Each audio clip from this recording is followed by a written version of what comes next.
AP CM Chandrababu 3 రోజుల పాటు Davos లో పర్యటించబోతున్నారు.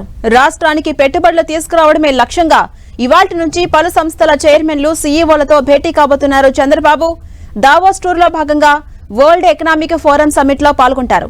రాష్ట్రంలోని మానవ వనరులు, మౌలిక సదుపాయాలు, ప్రభుత్వ రాయితీలు, స్పీడ్ ఆఫ్ డూయింగ్ బిజినెస్ విధానాలను వివరించడం ద్వారా జాతీయ అంతర్జాతీయ కంపెనీలను ఆకర్షించేందుకు దావోస్ పర్యటనను వేదికగా చేసుకోబోతున్నారు.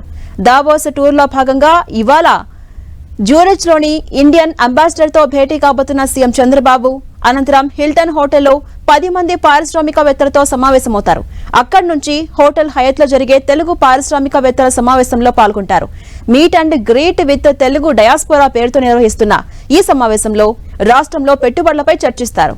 ఏపీని ప్రమోట్ చేయడం, పెట్టుబడులకు వారిని ఆహ్వానించడంపై చర్చిస్తారు. ఇవాళ రాత్రి పలువురు పారిశ్రామికవేత్తలతో డిన్నర్ మీటింగ్ లో కూడా పాల్గొంటారు సీఎం చంద్రబాబు. ఆ తర్వాత Arcelor Mittal executive chairman Lakshmi Mittal తో ప్రత్యేకంగా సమావేశమవుతారు. ఇక రెండో రోజు సిఐఐ సెషన్ లో గ్రీన్ హైడ్రోజన్ అంశంపై చర్చల్లో సీఎం చంద్రబాబు పాల్గొంటారు. అనంతరం solar impulse, Coca Cola, Welspun, LG, Carlsberg, Cisco, Walmart international, Cognizant technologies వంటి సంస్థల సీఈఓలతో చైర్మన్లతో సమావేశం కాబోతున్నారు. యుఏఈ ఆర్థిక మంత్రి అబ్దుల్లా బిన్ తోనూ భేటీ అవుతారు చంద్రబాబు. అనంతరం వరల్డ్ ఎకనామిక్ ఫోరం నిర్వహిస్తున్న energy transition where public policy meets private goals అనే అంశంపై జరిగేటటువంటి చర్చల్లో పాల్గొంటారు. ఆ తర్వాత the next wave pioneering the blue economy of tomorrow అనే చర్చా కార్యక్రమంలో చంద్రబాబు పాల్గొంటారు.